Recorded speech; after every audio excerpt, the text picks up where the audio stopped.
Bueno, a continuación vamos a presentar a don Mauricio Araya López, que es instructor académico también de la Universidad Técnica Federico Santa María, tiene un doctorado en informática de la Universidad de Lorraine y títulos de magíster en ingeniero civil informático, también de la Universidad Técnica Federico Santa María. Su trabajo en ciencia de datos e inteligencia artificial, astroinformática, impulsa el avance en estos campos emergentes, fortaleciendo la conexión entre la academia y su aplicación práctica en diversas industrias. El doctor Mauricio Araya López expondrá sobre el tema inteligencia artificial y transformación digital. ¿En qué innovar y qué esperar? Dejamos entonces al doctor Mauricio Araya.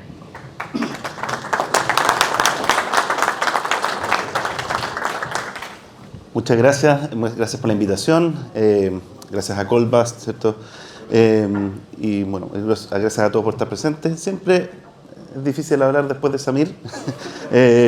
Probablemente voy a dar menos ejemplos y menos casos de éxito. Y me voy a concentrar un poco más en el tema de moda, ¿cierto? Que es inteligencia artificial.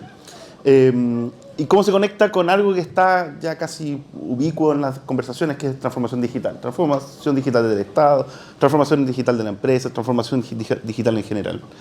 Y en qué elementos dan la impresión que podemos hacer innovaciones en esta línea y en qué esperar. Y obviamente el spoiler es que no tengo la respuesta como tal para cada uno de ustedes, pero sí les voy a tratar de dar algunas herramientas de cómo analizar en qué están, ¿ya? Vamos a ver si funciona. Perfecto. Voy a partir con un poquito qué es inteligencia artificial y en inglés de AI delusion, que se traduce un poco como de la ilusión de la inteligencia artificial al autoengaño, ¿ya? ¿Qué es lo que está ocurriendo ahora? ¿Ya? Vamos a explicar qué me refiero a eso. Andrew Ng, el profesor de la Universidad de Stanford, director por muchos años del Laboratorio de Inteligencia Artificial, fundador de Google Brain, Coursera lo habrán conocido también, es fundador, y de una serie de otras empresas de inteligencia artificial como Landing AI y Baidu, dice que la inteligencia artificial es la nueva electricidad, ¿ya? Y no se refiere en particular a niveles como tecnológicos, sino significa que el elemento disruptivo que tuvo la electricidad en todos los mercados, en todas las industrias, fue tan importante hace 100 años que cambió cómo funcionaba el mundo completo, ¿ya? Y según él, es lo que la inteligencia artificial va a hacer en este periodo. Es decir, no hay industria que no vaya a necesitar inteligencia artificial en algún punto en estos próximos 20-25 años.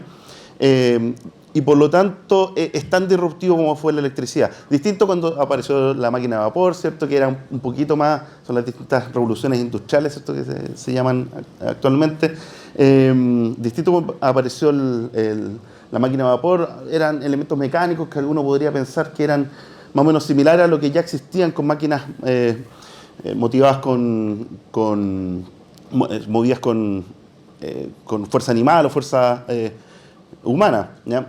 La electricidad, con, no sé, como decía Samir, el efecto fotoeléctrico, con otras variaciones que hubo en ciertos minutos de simplemente prender la ampolleta, ¿cierto? Hizo que cambiaran todas las industrias, la parte electromecánica, la parte ahora estamos viendo energías renovables, etcétera, va cambiando hasta hoy día cómo va funcionando las distintas industrias. Y eso es lo que plantea Andrew Ng que va a ocurrir, ¿ya? En el corto plazo. ¿Por qué es inteligencia artificial? Esta fuerza motivadora que va a cambiar todo. Según la UNESCO, son máquinas capaces de imitar ciertas funcionalidades de la inteligencia humana, incluyendo características como percepción, el aprendizaje, el razonamiento y la resolución de problemas, la interacción del lenguaje, incluso la producción creativa. La verdad, encuentro que esta definición no es muy útil. Si me tengo que quedar con algo de esta definición, es que son máquinas con inteligencia, y punto. El resto de la definición es sobre qué, no es qué es lo que es la inteligencia artificial, sino que cuáles son un poquito las distintas áreas que existen en las consecuencias. Si yo digo que tengo máquinas capaces de movilizar ciertos objetos entre asentamientos humanos, incluyendo cosas como sólidos, líquidos, gases licuados, con distintas formas y colores, e incluso personas humanas. Eso es lo que yo puedo hablar sobre los camiones, ¿no? Un camión no es nada más que eso, es una máquina que cambia la movilidad de ciertas cosas, que podría hacer yo con mucho esfuerzo de forma manual, lo hago de forma automática, ¿cierto? Eso es exactamente lo mismo que ocurre con la inteligencia artificial. Y si analizamos con esta misma analogía la inteligencia artificial, es mucho más fácil ver cómo va a cambiar nuestra industria, cómo va a cambiar nuestros procesos, ¿no? También nos da perspectivas de qué es lo que el cliente quiere. Cuando llega alguien, me ha ocurrido varias veces, y dice, necesito inteligencia artificial para hacer tal cosa. Lo mismo que si alguien me llega y me dice, necesito camiones para exportar mis productos. Eso es correcto, ¿no? Alguien puede decir, necesito camiones, contactar a una empresa de logística, de transporte para que me mueva mis productos. Pero si yo le digo, necesito transportar un container refrigerado de Talca a Santiago 2 veces por semana,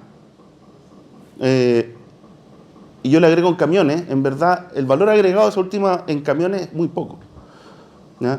Si lo movemos en tren, es más o menos lo mismo, ¿cierto? Entonces, cuando alguien dice, necesito inteligencia artificial para hacer predicción de fallas, que parece algo bien preciso, la verdad no lo es tanto. Generalmente necesito predecir, por ejemplo, el tiempo de vida remanente de mis turbinas eólicas para disminuir el costo de mantenimiento preventivo. Si es con inteligencia artificial o si es con un modelo matemático físico que lo hace, es un poco relevante. Entonces, la ilusión de la inteligencia artificial es que me va a venir a resolver el problema de un problema que yo no tengo definido todavía, ¿ya? Y hay que tener mucho cuidado con eso. Entonces, la inteligencia artificial no va a definir el problema a resolver, por lo menos aún, ¿ya? No sabemos si en un tiempo cercano podría ser que sí, ¿ya? Pero actualmente la inteligencia artificial no va a definir el problema a resolver, ¿ya? Vamos a ver un poquito por qué.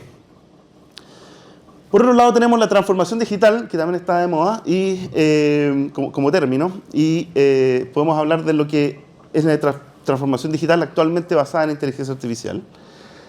Y para eso hay que entender a qué nos referimos con transformación digital, ¿ya?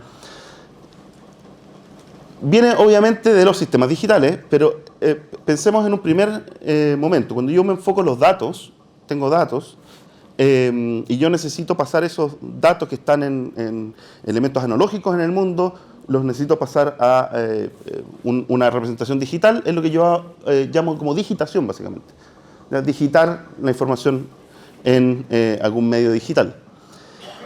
El proceso de digitalización ya es una segunda etapa, donde son los sistemas, ya no los datos, los sistemas que son digitales.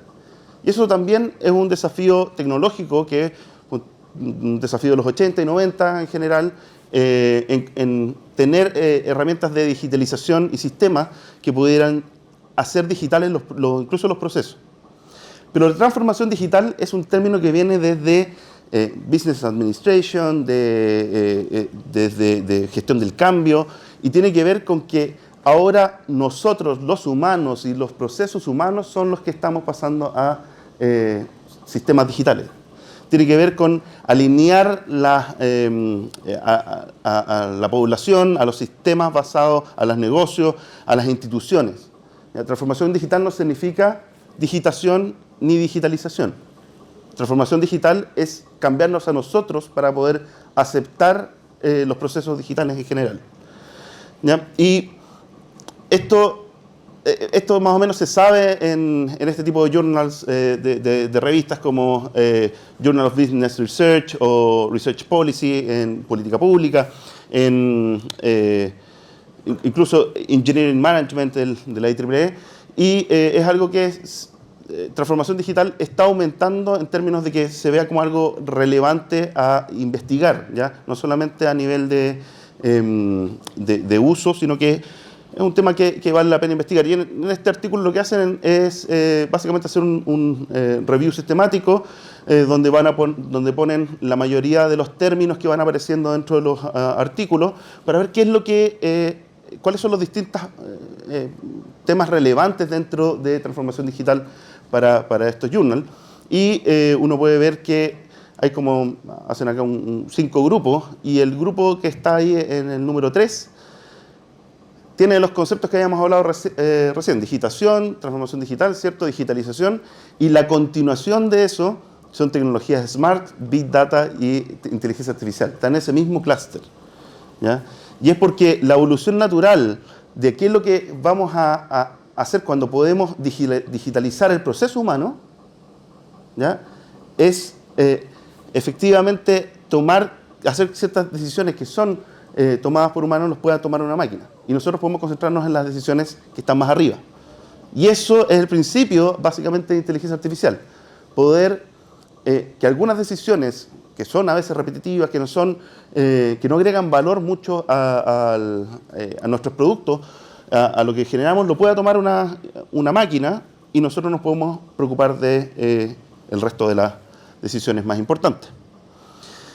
Y ahí es donde está donde yo me he concentrado más, que es en la inteligencia artificial aplicada, que básicamente son los factores habilitantes que nosotros tenemos que transformar, no solamente a nivel técnico de digitalizar, ¿cierto?, los procesos, sino que también de poder hacer que el ecosistema se pueda transformar para poder soportar una herramienta de inteligencia artificial arriba. Y para eso me gustaría hacer un resumen de cuál es el estado de la inteligencia artificial versus a un humano promedio, ¿ya? Suele uno pensar que la inteligencia artificial lo hace mucho mejor en algunas cosas y mucho peor en otras. Y esto uno lo puede resumir con las distintas áreas que han sido las más populares dentro de la inteligencia artificial. Lo que es, por ejemplo, búsquedas con restricciones, reducción de datos y reconocimiento de patrones, son subdisciplinas de la inteligencia artificial que actualmente casi nadie discute que ya están por sobre la capacidad de un humano promedio. Eso no quiere decir que puede existir un humano bastante sobre el promedio que puede hacer mejor reconocimiento de patrones que alguna inteligencia artificial. Pero probablemente en la actualidad ningún humano puede hacer una búsqueda con restricciones mucho mejor que una inteligencia artificial, ¿ya? Entonces a nadie se le ocurriría mandar a buscar, en vez de buscar con Google, que internamente ocupa inteligencia artificial, nadie se le ocurriría que alguien fuera a buscar página por página de forma exhaustiva o de forma aproximada, ¿cierto?, el término que yo quiero buscar, sino que voy a ocupar inteligencia artificial porque lo hacen mucho mejor que nosotros actualmente. Pero obviamente existen otras cosas como conciencia artificial, autoconciencia, capacidad cognitiva, que estamos recién en pañales. Y lo interesante aquí son las cosas que son más disruptivas, tecnologías disruptivas, como decía Samir, que actualmente son, por ejemplo, la IA generativa, ¿ya? ChatGPT, DALL-E, todas estas inteligencias artificiales que van generando nuevo contenido, es básicamente la evolución del reconocimiento de patrones a la generación de patrones en este minuto. Las famosas redes neuronales que pueden detectar en una escena si hay una patente, si es que hay una persona, eso ya no es disruptivo. Eso era disruptivo hace 10 años atrás, o hace 15 años atrás, ¿ya? Entonces, a nivel tecnológico, hay que tener claro en qué estado estamos para poder tomar unas buenas decisiones, porque obviamente hacer una búsqueda con restricciones, con inteligencia artificial en este minuto, es algo que es muy económico de hacer versus hacer, por ejemplo, un sistema con motivación intrínseca, que sale acá, ¿ya? Entonces, por eso es bueno tener esta idea en la cabeza. Ahora, siempre existen como la idea de que inteligencia artificial no es nada más que algo que repite lo que ya ha visto, etc. Y dicen que no es realmente inteligente y que los humanos son inteligentes. Y acá hay un trabajo que efectivamente muestra cómo los humanos hacemos más o menos los mismos, básicamente los mismos procesos, solamente que nos quedamos acá. Nos quedamos en la búsqueda de restricciones a donde está esa línea, nos quedamos en la reducción de datos hasta donde está esa línea y no avanzamos más allá. Entonces, por otro lado, el trabajar, por ejemplo, con búsqueda de restricciones, reducción de datos y reconocimiento de patrones en este minuto, nos permite hacer cosas que antes no podíamos hacer como humanos. Por lo tanto, uno puede buscar estar ahí, por ejemplo, con ChatGPT en la IA generativa en este minuto, o uno puede buscar nuevas formas de innovar basándose en cosas que antes no se podían hacer ocupando reconocimiento de patrones, por ejemplo.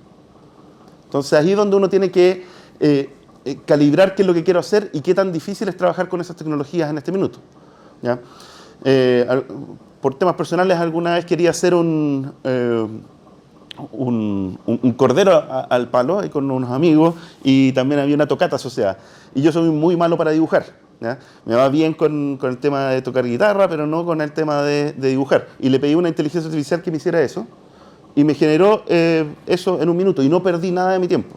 O sea, la cantidad de productividad que podemos tener versus lo que yo gasté en tiempo respecto a lo que yo hubiera tenido que hacer si lo hubiera pedido a un amigo que me generara ese flyer, ¿cierto? Fue muy rápido. Entonces, la inteligencia artificial no solamente me va a ayudar a hacer innovaciones, sino que a optimizar procesos que son comunes y normales. Y eso también es algo interesante que podemos ocupar. Un poquito más terrorífico es que, por ejemplo, esto es la prueba PAES, ¿cierto? Y ahí vemos los puntajes actuales de lo que ChatGPT, o muy similar a ChatGPT, generó respecto a las pruebas de ciencia, matemática e historia. Y vemos que en estas pruebas estandarizadas tenemos un puntaje que, no sé si saben, pero ahora va de 0 a 1000, pero de todas formas suficiente para entrar a casi todas las ingenierías de Chile, ¿ya? O a muchas carreras profesionales. Entonces, ahí tenemos que cuestionarnos un poco también cuáles son las competencias nuevas que vamos a necesitar cuando la inteligencia artificial ya pueda no solamente entrar a la universidad, sino que salir de la universidad, ¿ya? Y eso va a ser un proceso que las empresas van a tener que también pensar para ver cuál es el nuevo profesional que necesitan.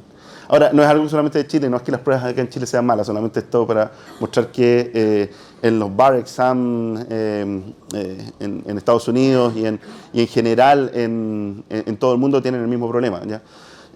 ChatGPT 3, y aquí está la versión 4, mejora un poquito, pero cuando se incluye visión ya esto salta importantemente, es decir, ahora ya no solamente es el texto que puede leer, sino que también incluye imágenes del problema, por ejemplo, que tiene que resolver, y ahí está resuelto. Entonces, la inteligencia artificial, para poder ser implementada, va a necesitar una serie de condiciones, ¿ya? Y eso es lo que al final de cuentas nosotros vamos a entender como transformación digital para la inteligencia artificial, ¿cierto? En estas, no sé por qué se me corrió, por la diferencia entre el Mac y el otro computador, pero dice infraestructura, datos, privacidad y aceptación. Voy a detallar un poquito qué es cada uno, pero la idea es que la inteligencia artificial necesita datos, necesita cierta infraestructura, necesita proteger cierta privacidad y tiene que tener mecanismos de aceptación de lo que se está generando en nuestros procesos dentro de una empresa, una institución, una sociedad en general. Y esto lo podemos entender como, por ejemplo, en datos, si los datos están digitalizados, clasificados, si son homogéneos. No significa que los datos estén en un Excel todo estructurado, sino que son datos similares, no tengo solamente cosas desperdigadas por todos lados. Si la infraestructura, tengo infraestructura de cómputo que voy a necesitar, o la puedo comprar vía cloud, si es que tengo el almacenamiento necesario, si puedo generar servicios en base a esta infraestructura o no. En términos de privacidad, uno piensa en consentimiento, en anonimización, pero también hablamos de interoperabilidad. Si es que hay datos que le pertenecen a otra empresa, que quiere compartir conmigo, pero no quiere compartir todos los datos, ¿cómo podemos hacer un mecanismo de interoperabilidad entre ellos para que nosotros podamos generar nuestra herramienta de inteligencia artificial en conjunto con ellos, sin la necesidad de que me pasen todos los datos y perder alguna capacidad competitiva? Temas de aceptación, que tienen que ver integración con los sistemas que ya existen, transparencia y obviamente utilidad. Y con transparencia me refiero a que la inteligencia artificial toma una decisión y yo puedo cuestionar esa decisión y preguntarle a la inteligencia artificial cuál fue la lógica detrás de tu toma de decisión, ¿ya? Hay toda una área de investigación que se llama XI, Explainable Artificial Intelligence, que me permite ver qué es lo que está, entre comillas, pensando la inteligencia artificial detrás. Ahora, esos mismos factores habilitantes son los factores desmotivantes, porque cada uno de esos parecería que es un gasto, ¿no?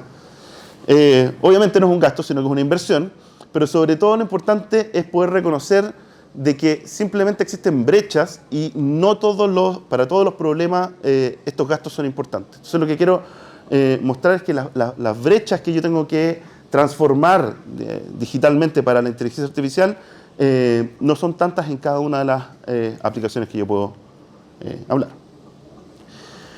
Y lo importante también es cómo dimensionar cada una de estas brechas. Y para eso tenemos algunas de las técnicas que se conocen, que probablemente ustedes han escuchado. Han escuchado de técnicas de inteligencia artificial, ¿cierto? O redes neuronales, o han escuchado del deep learning, o de los modelos grandes de lenguaje, los modelos GPT, ¿cierto? Que están de moda.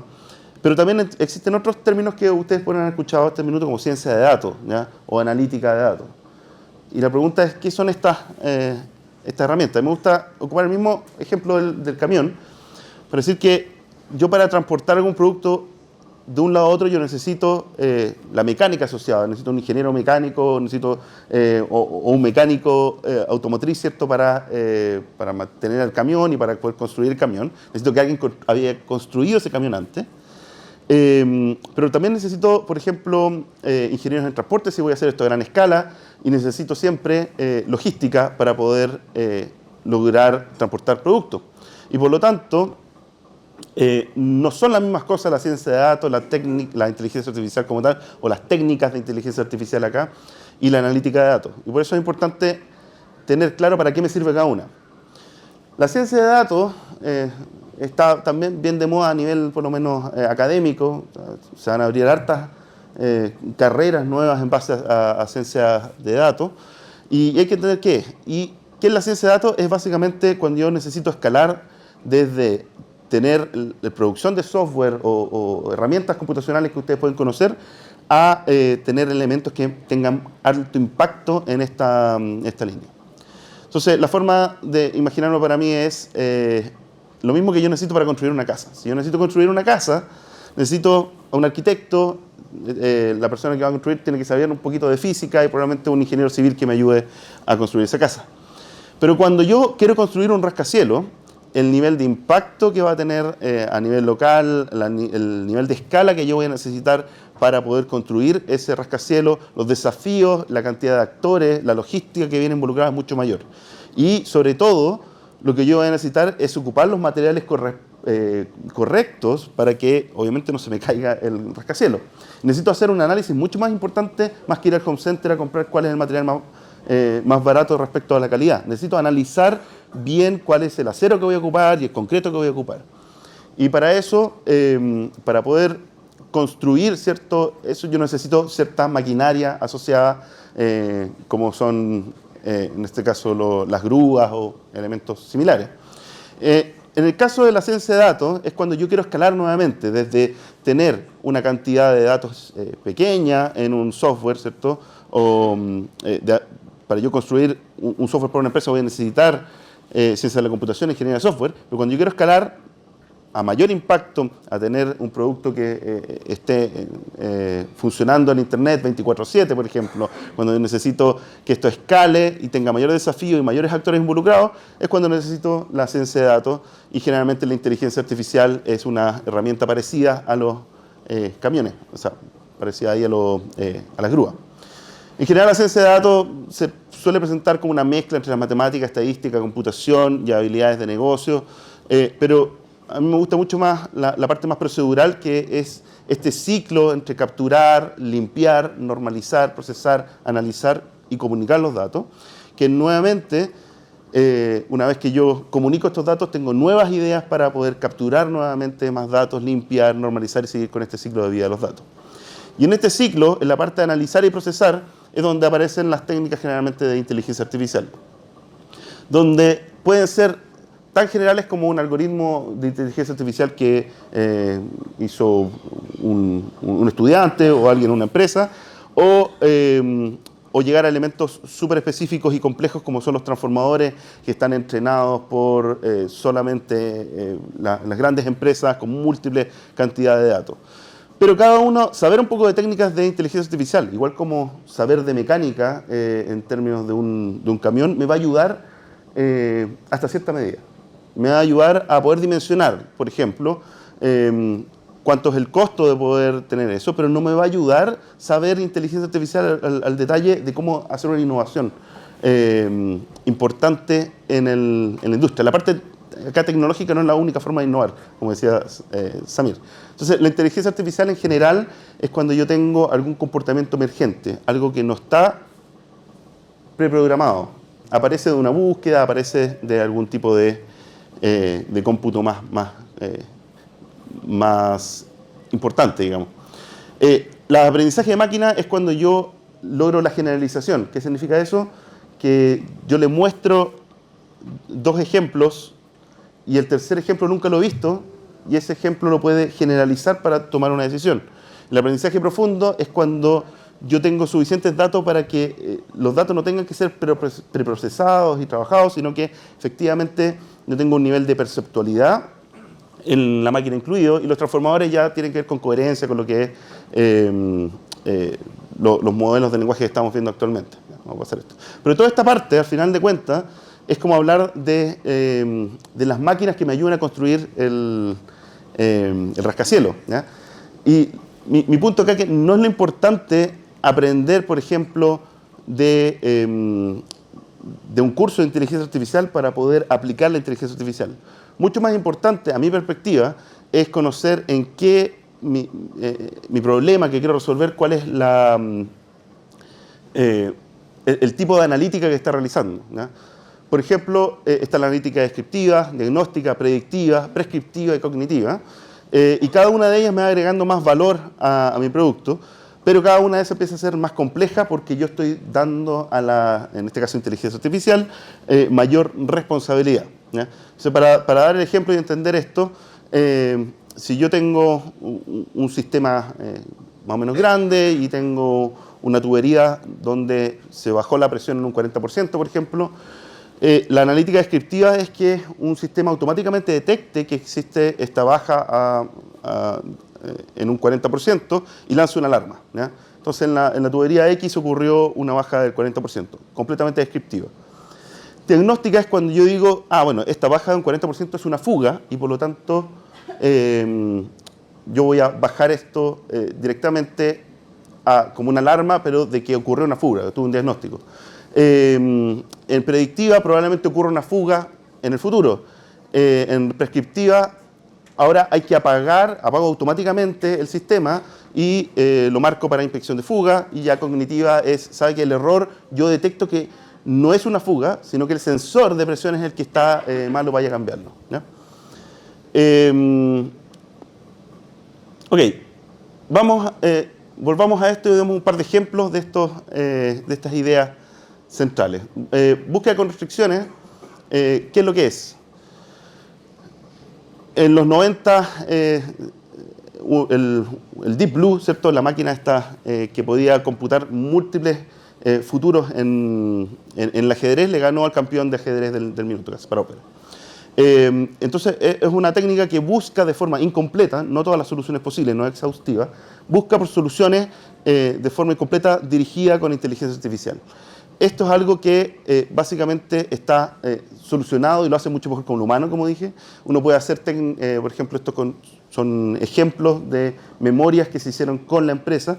Este es un diseño de un motor de recomendación de acciones markoviano para un sistema de cobranza digital, ¿ya? La idea acá era que en un sistema de cobranza uno puede mandar SMS, WhatsApp, uno puede llamar por teléfono, etc. Y uno tiene un perfil de cliente y en cierto minuto uno tiene que decidir a quién llamo y cómo ocupo mis recursos del staff que tengo disponible. Y eso se hace por estrategias que tenía cada jefe de sección.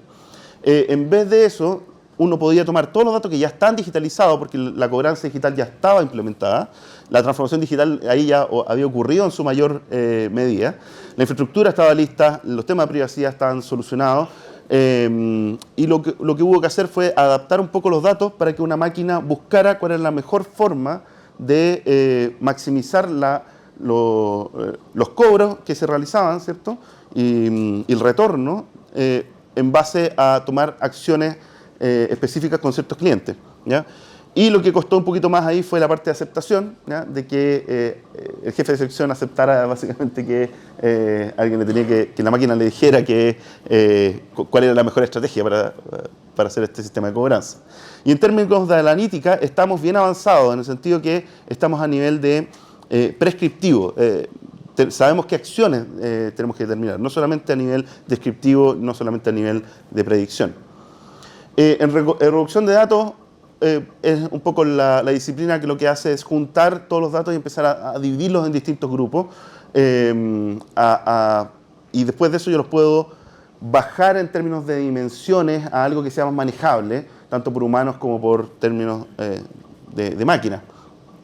Ahí tenemos ejemplos, por ejemplo, el desarrollo de herramientas de apoyo para la detección de anomalías en Chilquinta, en cartillas, donde se tenía un montón de datos, entre comillas, digitalizados, porque estaban en Excel, y lo que querían ellos con inteligencia artificial poder detectar estas anomalías de tener un mal registro de parte de los operarios automáticamente. Y el problema ahí fue no infraestructura, no privacidad, aceptación un poquito, pero eso no era tan problema. El problema eran los datos. Los datos estaban súper mal tomados y por lo tanto lo que terminó esto recomendando es usted no puede hacer inteligencia artificial todavía. Lo que tiene que hacer es un proceso de transformación digital de su empresa antes de poder tomar estas decisiones. Porque si no, estos son los niveles de decisiones que vamos a tener y le entregamos los resultados y eran malos.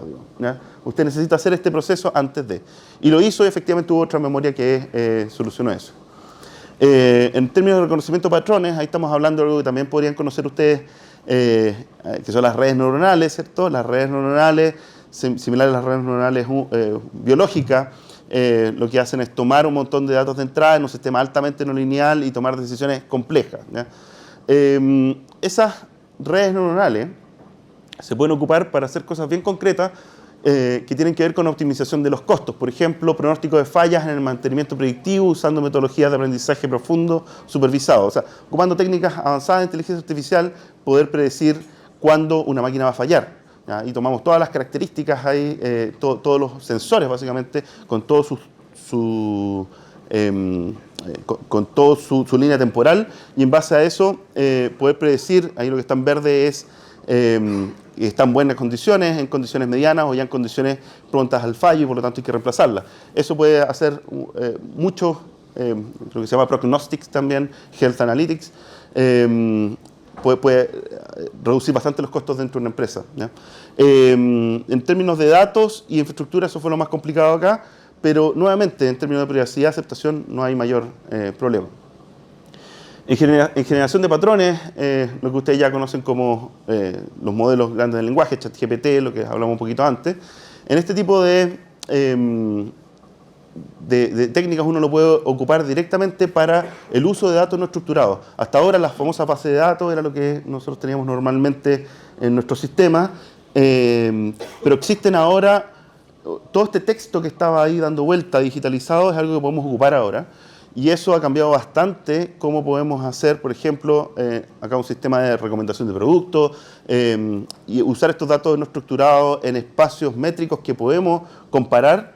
Y por lo tanto, esto se puede hacer, pero hay harto trabajo en términos de datos, de infraestructura, porque esto es más o menos caro de computar.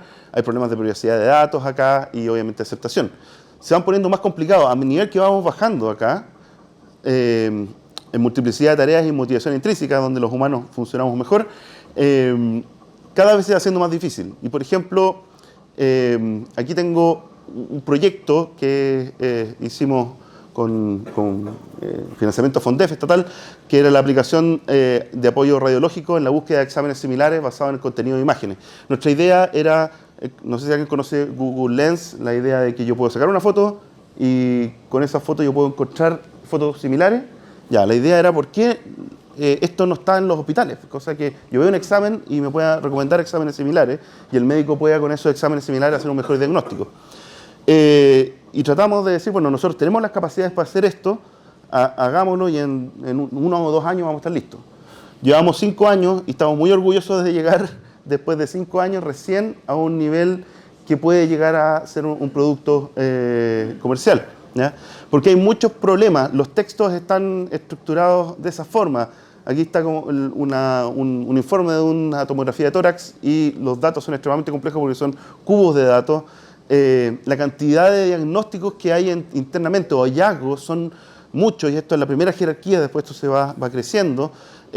Y además existe problemas que no están resueltos en en el estado del arte. ¿Ya? Encontramos cosas como, por ejemplo, que los médicos nos dijeron, sí, queremos los más cercanos, pero también que sean distintos. ¿Pero cómo? ¿Son más cercanos o más distintos? No, queremos hacer diagnóstico diferencial, queremos que nos entreguen uno de neumonía, otro de embolia, otro de cáncer, y necesitamos poder hacer esas dos cosas al mismo tiempo. Entonces, acá tuvimos que trabajar mucho con los datos, mucho con infraestructura, mucho con la privacidad y mucho con la aceptación. ¿Ya? El problema de privacidad acá es importantísimo.